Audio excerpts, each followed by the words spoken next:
হোজাই গড়কাপ্তানি বিভাগৰ কৰ্মকাণ্ডৰ বাবে প্ৰাণৰ শংকাত ভুগিছে ছাত্ৰ ছাত্ৰীকে ধৰি পথচাৰীয়ে।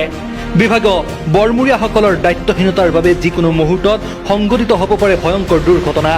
কিন্তু অভিযোগ দিয়াৰ পিছতো গা নলৰে বিভাগীয় আমোলা বিষয়াৰ। অভিযোগকাৰীকো দুৰ্ব্যৱহাৰ কৰাৰ অভিযোগ অভিযন্তা জনৈক নাথৰ বিৰুদ্ধে। মোৰাজাৰ শিৱপুৰ সংযোগী গড়কাপ্তানি পথৰ ওপৰত দীৰ্ঘদিন ধৰি চলি থকা এটা কালভাৰ্ট নিৰ্মাণ কাৰ্যই যিকোনো মুহূৰ্তত মাতি আনিব পাৰে ভয়ংকৰ বিপদ। বিকল্প ৰাস্তা নথকাত নিৰ্মাণ চলি থকা ৰাস্তাৰ এটা কাষেৰে যান বাহন চলাচল কৰিবলগীয়া হয় আৰু মৰণশৰণ কৰি ছাত্ৰ ছাত্ৰীক কঢ়িয়াই অনা স্কুলীয়া গাড়ীসমূহ পাৰ হ'বলগীয়া হয়। এনেকৈ মোৰাজাৰ অঞ্চলৰ 10-12খন বিদ্যালয়ৰ ছাত্ৰ ছাত্ৰী কঢ়িয়াই অনা বাহনসমূহ ভয় শংকাৰ মাজেৰে পাৰ হৈছে প্ৰতিদিনে। যিকোনো মুহূৰ্তত ভয়ংকৰ দুৰ্ঘটনা সংঘটিত হোৱাৰ আশংকাত ভুগিছে অঞ্চলটোৰ ৰাইজে। গড়কাপ্তানি বিভাগে জনৈক সেনানী নামৰ এগৰাকী ঠিকাদাৰক কামটো ঠিকা দিয়াৰ পিছত উক্ত ঠিকাদাৰজনে অতি নিম্নমানৰ সা সামগ্ৰীৰে কালভাৰ্ট নিৰ্মাণৰ কাম সম্পূৰ্ণ কৰাৰ চেষ্টা কৰাত কাম সম্পূৰ্ণ হোৱাৰ পূৰ্বে ভাগি পৰাৰ উপক্ৰম হৈছে কালভাৰ্টটো।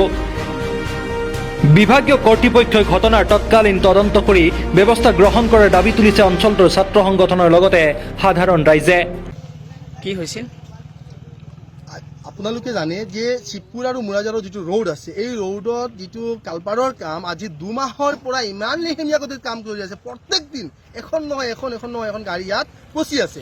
কিন্তু আচৰিত কথা, এই ৰাস্তাৰ ফালে ব্ৰাইট ফিউচাৰ, জাতীয় একাডেমী, জ্ঞানজ্যোতি একাডেমী, মোৰাজাৰ কলেজ ইত্যাদি বিভিন্ন কলেজ অনুষ্ঠানবিলাকৰ ছাত্ৰ ছাত্ৰী এই ৰাস্তাৰ ফালে কঢ়িয়াই লৈ যায়। বেলেগ বিকল্প কোনো ৰাস্তা নাই।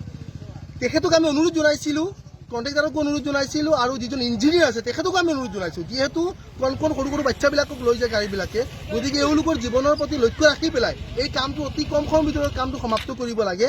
কিন্তু তেখেতে কৰিম বুলি কৈ তৰি দিলে এনেকৈ। কিন্তু বাৰম্বাৰ ইয়াৰ গাড়ী ফচি আছে। কিন্তু আজি ফচিছে সেইকাৰণে আজি আমাৰ ইয়াৰ পৰা এই স্থানৰ পৰা 4-5 কিলোমিটাৰ দূৰলৈকে ছাত্ৰ ছাত্ৰী আমাৰ স্কুলবিলাকত আহে, কিন্তু এতিয়া খোজকাঢ়ি গৈ আছে। মই আজি ফোনত কৈছোঁ কমচে কম ব্যৱস্থা কৰি দিয়ক সিহঁতৰ যাবৰ কাৰণে। আপুনি কাৰ লগত ফোনত কথা পাতিছে? ইঞ্জিনিয়াৰৰ লগত মই কথা পাতিছোঁ। তেখেতৰ এনেকুৱা ব্যৱহাৰ আচৰিত মানুহ এজন বিষয়া হৈ পেলাই। তেখেতক কৈছে কি হ'ব, এনেকুৱা স্থানত কাম কৰিব নালাগিছিল, আমাৰ ভুল হৈছে আৰু কাম ভাল হ'লেতো এনেকুৱা ৰাখিব লাগিব।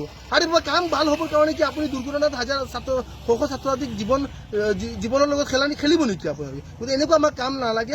আৰু মই জিলা প্ৰশাসনক অনুৰোধ জনাইছোঁ এই কণ্ট্ৰেক্টাৰৰ বিৰুদ্ধে ব্যৱস্থা ল'ব লাগিব আৰু যিজনে ইয়াৰ দায়িত্বত কাম পাইছে এই লাইচেন্সটো কেঞ্চেল কৰিব লাগে। এনেকুৱা লেহেমীয়া গতিত কাম কৰা আৰু মানুহৰ জীৱনৰ প্ৰতি গুৰুত্ব নিদিয়া কণ্ট্ৰেক্টাৰৰ বিৰুদ্ধে ব্যৱস্থা ল'বলৈ আহ্বান জনাইছোঁ। অন্যথাই অহাকালিৰ পৰা আমি ছাত্ৰ সংগঠনে আমি আমচুৰ ফালৰ পৰা বিহিত ব্যৱস্থা ল'বৰ কাৰণে আমি বাধ্য। এইটো কোনটো ৰাস্তা হয়? মোৰাজাৰ টু শিৱপুৰ ৰোড যিটো আছে PW ৰোড এইটো কাম। হোজাইৰ পৰা হাছনুল ইছলামৰ ৰিপৰ্ট, আছাম টিভি।